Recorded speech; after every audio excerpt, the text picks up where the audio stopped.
everybody. Hey, what's up? Welcome to the Health and Lifestyle Talk Show plus Talking Deep. I'm your host, Sam Quatch, along with my co-host, Yen Cleary. Cleary. How you going, Yen? I'm so good, thanks. How are you? Very well, thank you. Very well. We have a special edition today. We have our guest, Steven Lam. Yo, hey. Who we've grown to know as the youngest political candidate that we've seen running at the previous election. Yeah, that was exciting. For the Fairfield City Council. Yep. And also joining us is his twin brother, Steven Lam. Hey, Steven. Hey, Steven. Yep. So good to have you both here. Kevin and Steven are both founders of the motorcycle group Sydney West Riders Racing, with a group of 6,000 members. Is that right? That's right, yeah. And welcome, Kevin and Steven. Great to have you on the show. Thanks for having us. Thank you. Thanks for beating the weather and getting here. Yeah. Thanks for driving me again. I was running here. You're welcome. Nah, we drove because of the wet weather. Yeah. Well, Steven, I think I met you.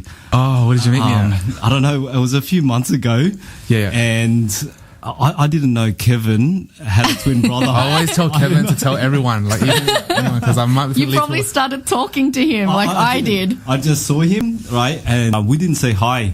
Yeah. So I thought either He's a snob. me off, or it wasn't Kevin. Yeah, Kevin's lost a lot of friends from that. And we'll never know who we've lost. Do you guys play tricks on people? Like, we played once for a high school teacher, and we should have done it more. Eh? Yeah, we should have done it more. We've been in our head about it for a bit of time. We should have done it once we did it. So pretty much, I went to his maths class, and he went to my science class. Oh, really? And after we messaged each other when to go. Yeah. And we both pretend we're going to the toilet at the same time, but we make our transition. Wow. And then as soon as I walked into my actual class, all the kids knew that we changed, but the teacher just, why is everyone laughing for? And then we told the teacher, and the teacher's just like, oh my God, you guys got me. Yeah. Wow, that's a good game. Good game. Yeah. It's good days. We should have prank videos. And then, someone hasn't done it yet. Yeah, no one's done it on the internet yet. Well, firstly, I would like to talk about Kevin's journey last year. And then we'll get on to Sydney West Riders Racing with both Kevin and Steven. Yep. Okay. Kevin, I met you through Yen. And at the time, you were running for a seat in the last already election running. for the local election, yes, Fairfield that's City right. Council. And you were only 23 years old, and you were going up against the older guys. What was your experience like? I think the experience was very, very scary, but I think prior to actually agreeing to run for council, I met a lot of young councillors in Perth, and a lot of the young people there were like 18, 23, which is very odd because Sydney, that doesn't seem to happen. So I think the guys that do it over in Perth kind of inspired me that it is possible, and that was my way of like, if they can do it, then I can do it. So that was at the beginning when I met you, is when I slowly started meeting different people and slowly get my name known. But it was a very long journey. But yeah, probably one of the most scariest but most rewarding, because to this day I feel like it's probably the best thing. It must have been scary. Yeah, it's like throwing yourself off the cliff. Would you say? Because there's this perception that you got to be part of a political party in order to get in, but in reality, that's just I think a stigma. Everyone thinks that's the case, but running as independent, it is harder, of course. But if you do get in, it is still possible, because all the people that I've met all the young people from Perth, they're all independents, and they always say, if they can do it, you can do it in Sydney. It's just hopefully me getting elected inspires a lot of people to see that you can get in as independent, opposed to having to work hard in that little bubble in the Labor Party or Liberal Party, and maybe you'll never get even selected. So rather than me wasting my time volunteering for many years, I thought, let's just give it a crack and do work my way up through this way. Yeah. When I first met you, you said that you want to inspire the youths. What is it that you want to speak about to the youths? Yeah, I think it's mainly for the Asian youth was the main thing, because I think a lot of Asian youth forget they're not grateful where they are now. And what drove me to run for council was that my parents' history and the sacrifice when they came here.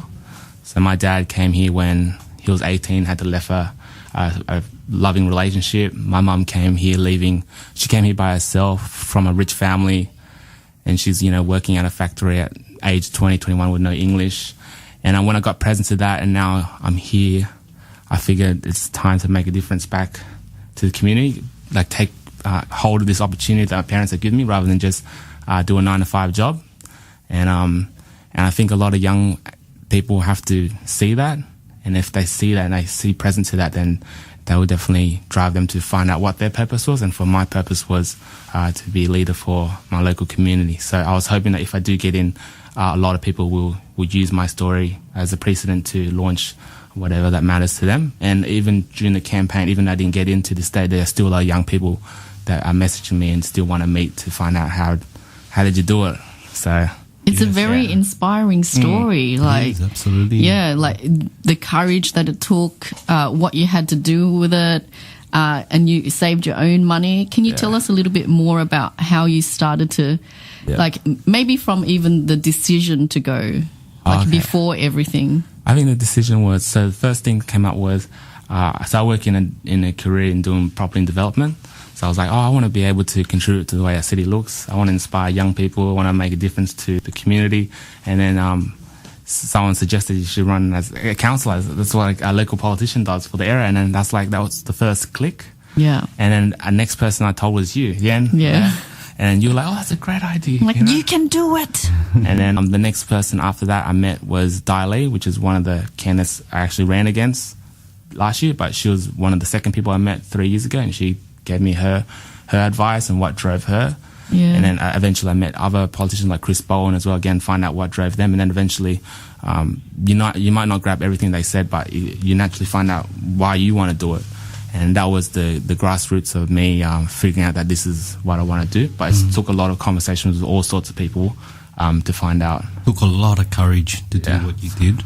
Yeah. What was the driving force for you to do it? I think the driving force was, just I guess like when I had to go door knocking houses or had to tell people I'm running for council, sometimes I think that I'm not good enough. But just thinking about like what my parents have given me the opportunity. So just really looking back at the history of the Vietnamese people and what they did come by boat and everything like that. And that's what really wanted to make them proud.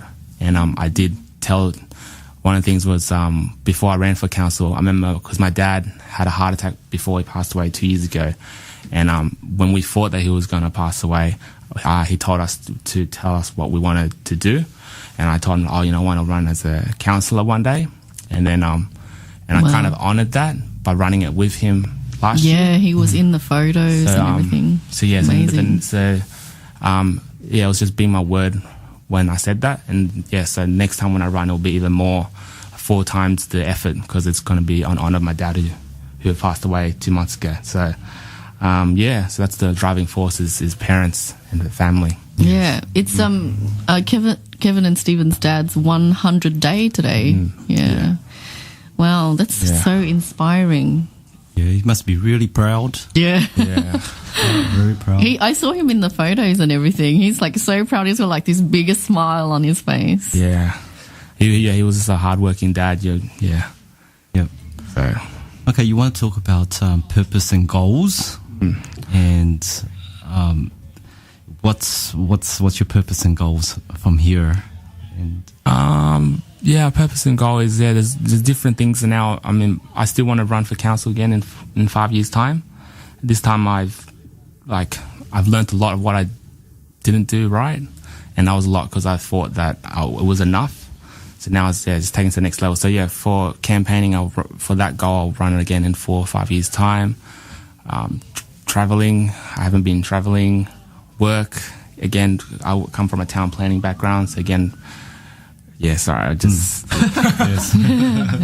It's an emotional day today. Yeah. What experience have you gained from all this? The experiences of, because when me and Steven were in high school, we were very quiet. I was very quiet. Yeah, we were very quiet. I was scared of people. Like if they're non-Asian and they're older, they're better than you. That was it. And the experience was like putting myself out there and speaking to all types of age people, but more experienced people, and really getting the understanding that we're just as equal as they are, and the only person that is stopping you from talking to them 100% is yourself. So I learned through the campaign to be able to talk to all sorts of people, and it was.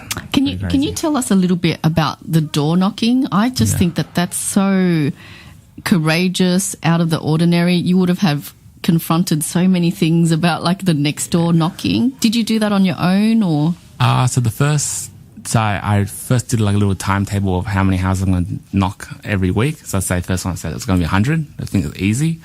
But then I knew it was scary when I was about to do it. So I had to call one of my friends, Mel Dawes. Oh, wow. So she was one of my coaches for this leadership program that I did. And she pretty much coached me the first 5 doors. And then, wow.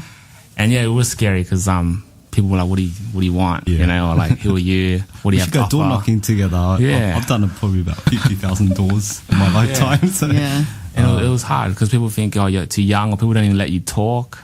Or people just say, oh, you're just another one of those corrupted guys who lie and stuff. So again, like, there's this really bad stigma towards politicians at the moment that they're just all, dodgy and stuff. So I had to face that, even though I was just independent young guy. People just already have that. So I had to really, and my goal was to knock like 7,000 houses, but I ended up only knocking like 500. So I guess if I was to knock the 7,000, maybe it could have been changed. But next time run around, I'll definitely be strong and keep to my word and doing that, because I think that was one of the things that, Mm-hmm. And you did it in between a full-time job.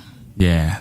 Yeah. So full-time job, running around, meeting people during lunch, during work. So I'm always running after when I finish like in the office and about to go to lunch. It's usually meeting someone that also lives in the area, works in the city. Wow. So running around.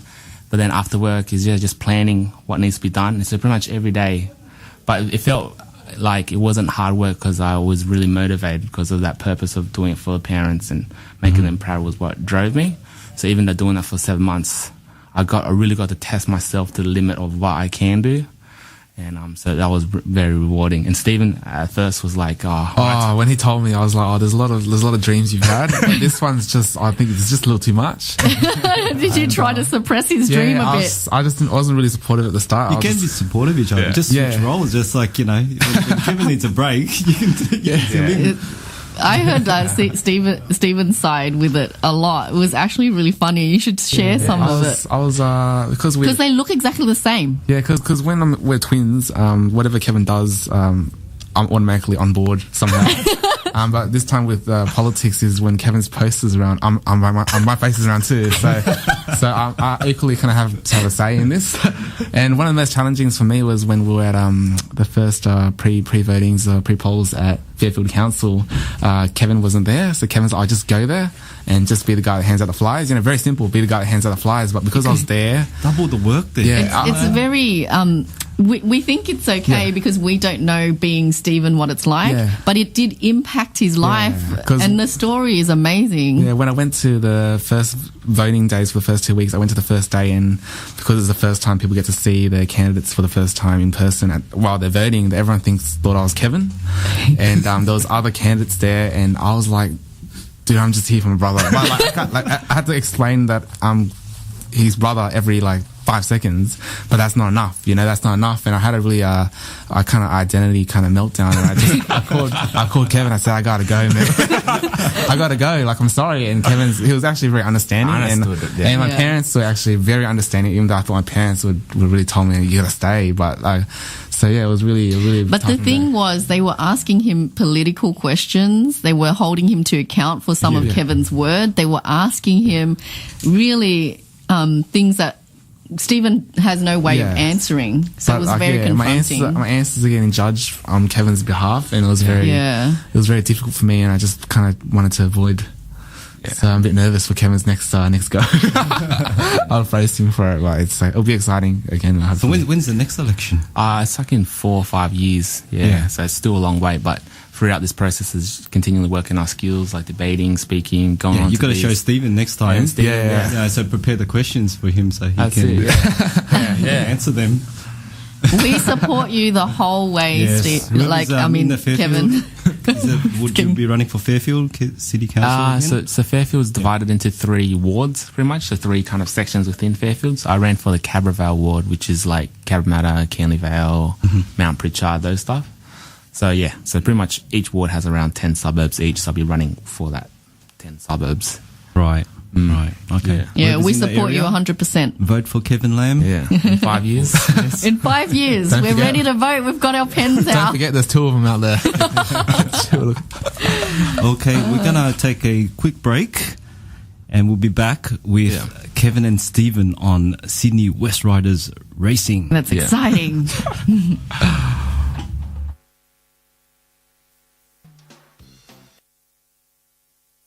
All right, we're back with Kevin and Steven Lam. What up? What up? Hey! We were just talking about Kevin's amazing story about running for a seat in the Fairfield local elections. Yeah. That's right. You say you're a former independent candidate. That's right. And at the age of 23 only. So anyone out there who thinks that they're too young to do these kind of things, just look at Kevin Lam, what he's done.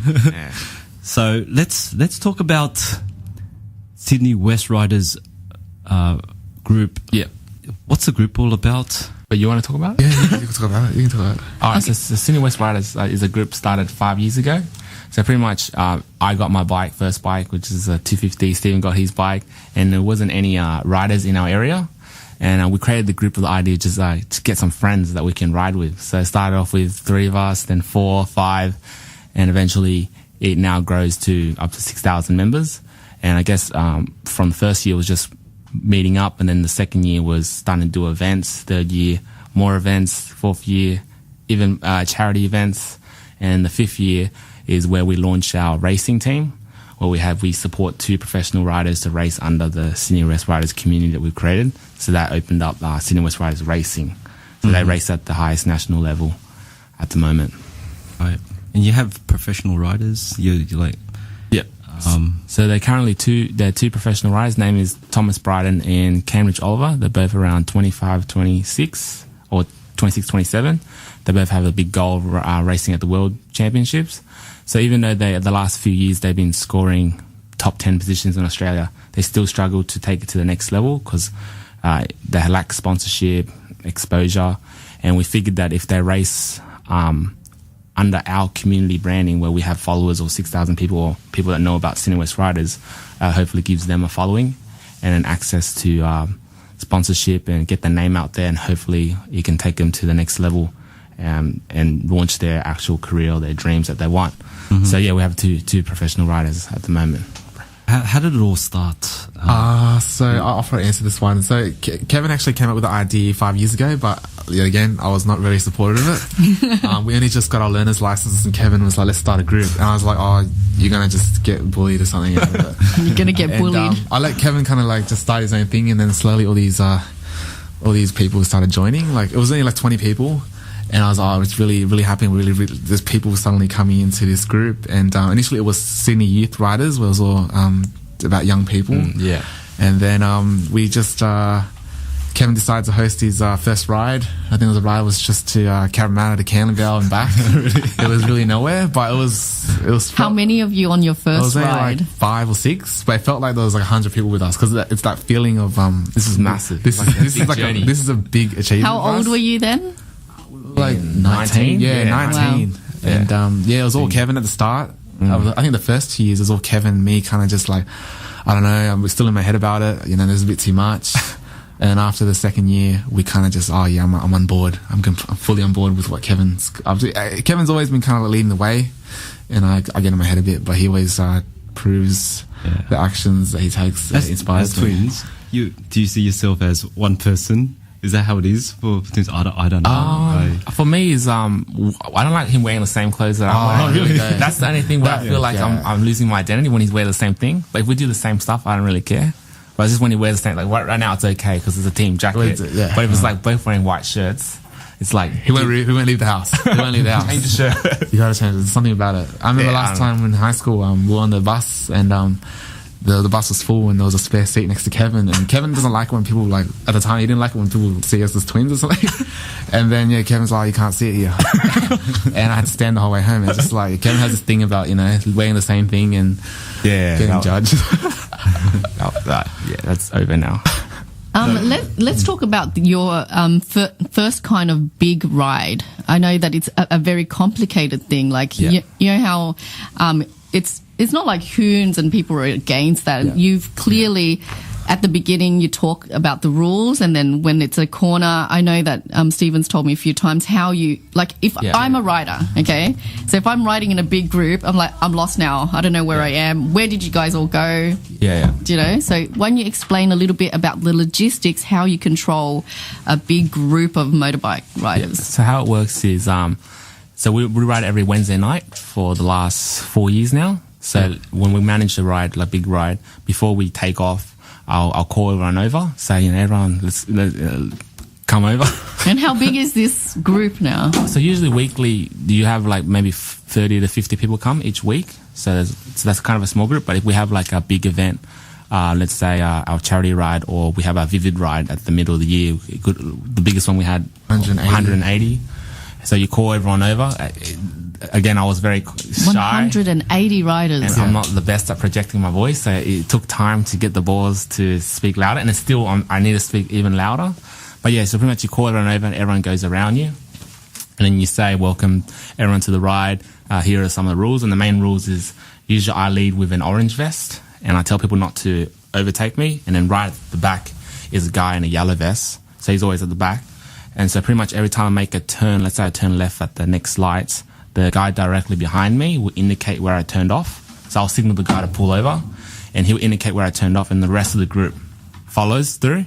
So that person could be waiting for, 5 minutes to 10 minutes until he sees the guy right at the end in the yellow vest, and he rejoins the group.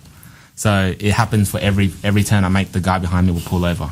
So it's like a big thing. So at the end, no matter how much the group splits, we still end at the same destination because of all those marked corners that have been marked already. That's such a good idea. Who came up with that idea? Structured, isn't it? It's something that I think all motorcycle groups use. Yeah. However, sometimes it's very difficult because some people that stay at the corners, they get a bit nervous about they're going to get left behind. So they leave the corners and everyone kind of doesn't know where they're going. Yeah. And they get lost. But it's the only structure in place to keep rides together for any group ride in around the world. They do the same. But I think the main thing that we made it work well for the last 4 years and help grow the group, but also help us control our rides better, is that we will come early and then we try to talk to every single person that is there. So let's say even if there's 180 people, at least walk around and say hi to even the 180 people there, because as soon as you say hi to them, you kind of establish some sort of relationship. So then when you do the briefing, they know that you spoke to them, so they're more likely to listen to you. Yeah, so it's just acknowledging everyone that's come and make them feel welcomed. And it gives me confidence as well to speak to everyone, because I actually kind of said hi to everyone already. Whereas a lot of people that I get that lead the rides like friends, I always tell them do that because that helps you confident, but sometimes they don't. So when they go up to speak, it's a bit it's more nerve-wracking, and also the ride can sometimes go out of control because you got to set it up powerfully, and that's how we do it. And sometimes we don't do it. We still don't do it. We know that that's the main success, the route. Yeah. Are you still? Is it still running regularly? Yeah. The rain's kind of made us push back a little bit, and we've cancelled a few rides. But we every Wednesday. Yeah. So if anyone wanted to join, like more people wanted to join, where do they meet? And so if you want to join, 2 wheels, even if you're on a scooter, Wednesday 7:30 we meet at Hungry Jack's Cabramatta, which is the corner of Cumberland Highway and Cabramatta Road, and we depart at 8 o'clock. But join the Facebook group to find out where we're going. I'll post it around midday. Yeah, what's the Facebook group called? So if we just search Sydney West Riders and just join group, and then me, Steven, or one of our teams will approve you if your account is legit. If you have a really hot motorbike, then, I'm joking. Okay, we'll be right back. Yeah. Okay, after this quick break with Kevin and Steven Lam. Welcome back, everybody, to the Health and Lifestyle Talk Show, where we have Kevin and Steven Lam from Sydney West Riders Racing. Let's talk about motorcycling as a lifestyle. What's it like? bike. Okay, so we'll talk about why we made the decision on getting the bike.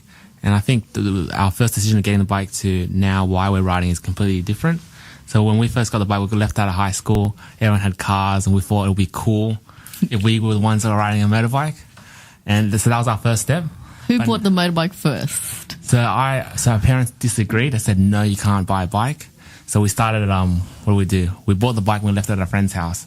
But we started bringing all the racing, the jackets to house. And my mum would be like, what's that jacket? We'd be like, oh, for snows, like that's for the snowboarding. And then eventually she joked around saying, do you got a bike? And she started laughing. We're like, oh, cool. I think she's okay with it. And then we said, yeah, we got a bike. Oh, no. And then she burned the roof down. And then I rode home first. And then she's like, okay, cool. And then Steven's like, oh, I got one too. But then after the next day, she was fine with it. But with the lifestyle, like why it's so great is I think it has definitely built our confidence in terms of meeting all sorts of people. Because as soon as another person rides, no matter how old they are, you can naturally, it's already a connection. You can talk about anything. Another thing is all the places you get to go to. So your friend or your little wolf pack, you get to explore around Sydney, around Australia. It's something that you would never thought of doing.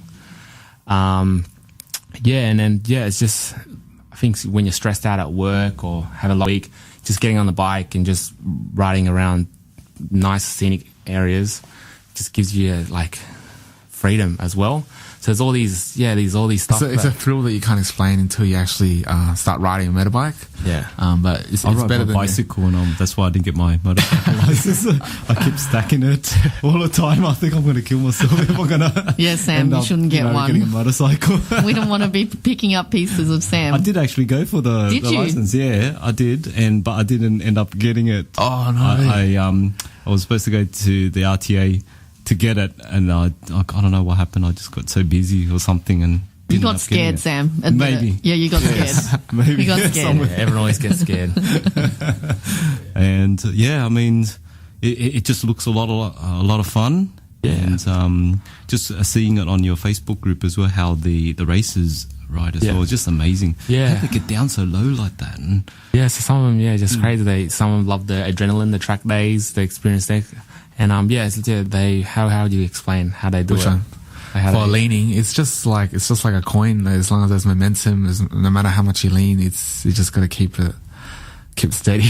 It's like drifting. Like you eventually learn, cars learn how to drift, and they slowly get to the point where how did you do it? And then same with the riders, they knee down and they elbow down through the corners. Same thing, they naturally get. The one thing that I really know, Stephen and Kevin, with your Sydney West Riders group, you guys really emphasize on safety, and you do the safety talk beforehand. Yeah, that's right. So usually some routes where it gets, let's say Royal National Park, we would split the group maybe into two. So one group will leave first as more experience, and then the second group will go at a much slower pace to kind of separate experience with beginners. So because if it's all mixed up, it could, stuff could happen. But even if there's a crash, we always emphasize that in event of a crash, unlikely crash, not everyone pull over and try to help, because that actually causes more damage, more danger, because someone's going to go around the corner and then see a pack of people just there. It's not going to work. So the main thing is to get one or two guys to run to each corner and signal traffic that there's been a crash, and then one or two people will go to the guy. But there's always got to be at least two people on each end of the crash, otherwise it becomes a massive hazard itself. And luckily we haven't had anything major in many years. Oh wow, that was just my next question. Did you have any? That's really great. I think the worst one was we got one of our friends to lead, so it's his first time leading, and we're like, oh yeah, this is a great thing. Oh no.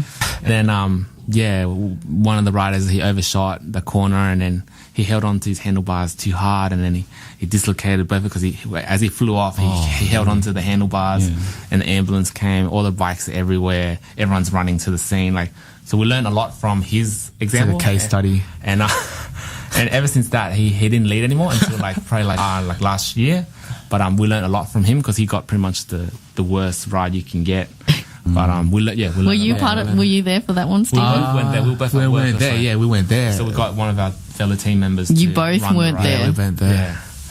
So Yeah. Well, yeah, good that you learned. And so probably that's after that one. That's probably why you haven't had any. Yeah, it's just how you set it up at the start when you lead it, all the rules and stuff. That's the most important. And then when you talk to everybody, people are more willing to trust you and listen to you. Whereas if you don't, then everyone's might start mucking around and disrespect the rules and all that stuff. So, well, what are you aiming to achieve with your group? So our group has always been known as the youngest group. All the beginners come, and people think, oh, this is all inexperienced people. But I think our one, we create a bridge or a gap for young people to get involved in the motorcycling world, the great world of motorcycling. And what our objective is that, just create a platform for young people to get together, help them find their friends, family, Wolfpack, confidence, slowly leadership skills, all that stuff as well. And we've kind of changed it in a way where we're trying to use it as like a way of engaging with students, high school people as well, which Steven will talk about. Yeah, I'll talk about that.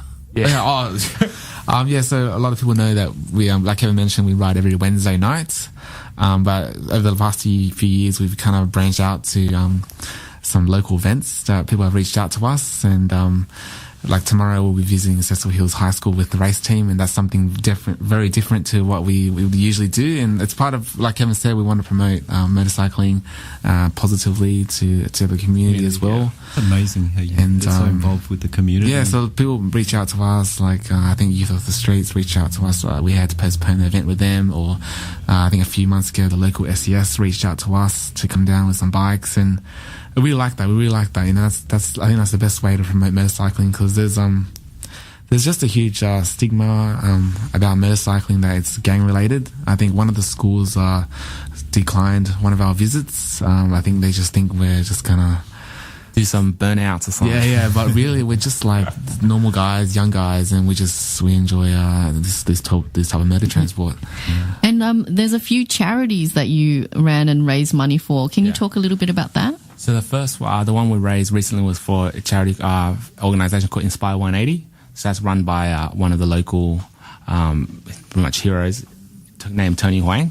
So he came pretty much from as a youth, he got involved in drugs and crime, and eventually he found God, and now he's changing that positively to now make a difference to all the young people out there. And he launched this Inspire 180, which is where he gets to go to schools and present his story and also all that stuff. And I think we were so on board to help him because he was one of our kind of role models in high school. Even though me and Steven didn't get involved in crime, it's just his courage of getting away from all that negativity and now making a difference to people. And then when we met him, we were like, we would love to contribute to your work, because your work will inspire so many young people like it did for us. So we did a ride with a local Liverpool motorcycle group, which were all Harleys. So when I first met them, they looked like a big bikie gang from, like scary, but again, they're normal people. And we did a big ride, and we fundraised up to over $2,000, and that was a launching pad to help him get to all these schools now. So Cecil Hills High School is one of the ones that are part of the program they jumped into. So yeah, that's awesome. There's a lot of different areas, lots of possibilities for you to help the community. Even right now, I'm learning so much about it. There's so much more that you can do. You turned a motorcycle group for enthusiasts into a community thing. So the bike is the one that connects the community and the bike community. Just that bike, just one bike. Everyone's interested about bikes. So when they come to talk to you about bikes, then automatically is an icebreaker for other conversations. Wow. Yeah. What else does the group provide? So the Sydney West Riders, we ride every Wednesday night, but we also do a lot of film work as well. We've only started the film work when we submitted a film for the film festival. There was a motor film festival hosted by one of our good friends at Sydney Riders, and since then we've been always making films, short films, with local groups like Dauntless Movement Crew, who are very, very popular around our area. And like I said, we do films, and plus we visit any special events that people reach out to us for.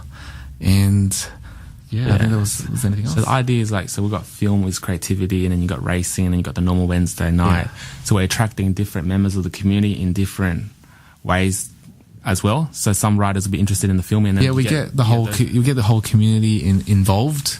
Like filming, like there's a lot of our guys that weren't interested, but some reason another 20 people that we never met before from the same community of riders, they'll be like, I want to get involved with filming. And then there'll be people that in our community of 6,000 will suddenly like all these community events, and they'll come out, hey, I want to go to that high school, and like we haven't met them yet. But so everything that we create with our community, there's a different it reaches out to different people's interests, and that's what's great about people jumping on board with our ideas, and we're giving opportunities to different members of our community. There's a lot more that we can do here, isn't it? It's so great. There's a really bright future for Sydney West Rider Racing. And how can they find you for sponsors? Let's talk about sponsors and what else do you do to promote. So to talk more about the Sydney West Riders Racing bit, so that's separate that's kind of like a branch off the main Sydney West Riders. So what our racing team is that is different to other teams that race in the national level is usually got your factory teams like Honda and Yamaha, which everyone knows, and then you got the independent team. Let's say Yen was racing and she come first. She'll call her team the Yen Cleary Racing Team. Again, not every sponsor can connect to Yen Cleary Racing. And what our one is different is that we're trying to establish that it becomes the Western Sydney racing team. So all businesses in Western Sydney can automatically feel on board because we're representing a community or an area. And sponsors were able to get exposure in the social scene, which is the Sydney West Riders Wednesday night, that scene, but also exposure in the racing scene, which is on TV and all that stuff. So that's the difference between our group and other groups. And our group is run by different team members that come are volunteers. So usually teams have that same people or same family that always at each round. Our one is like different members that are free, that are willing to help, that come at each round. So it's pretty much like a community team, and that's really sets us very differently compared to any other team. And we're hoping that within 2 years our team will be known by the wider community. That's the Western Sydney racing team, like not just another professional racing team that has a lot of money. Yeah. How do we get to sponsor you? Like, what kind of businesses and things like that are you looking for? How can other businesses get involved and support your racing? So the best way to contact us is through our Facebook site, which is facebook.com Sydney West Riders Racing. And just let us know that you're interested, and then we'll look into what your business is and what it does, and we'll try to find a way that can connect and how we can help market your business. We don't just want like your money here, thank you. It's actually we're there to work with the racing team, but also with your business to get the best exposure possible. So we do look at that very, very importantly. So the best way is just if you're interested, just contact me or Steven, or contact Yen or Sam, and then we'll go from there.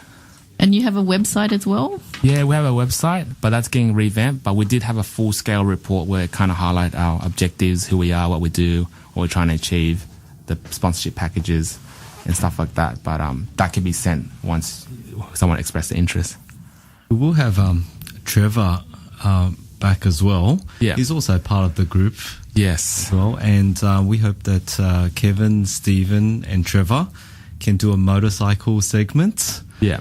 And what do you reckon, guys? That sounds awesome. Well, especially I love motorbikes. For our listeners as well, if you think that's a great idea, please leave us your comments. And any shout out, guys?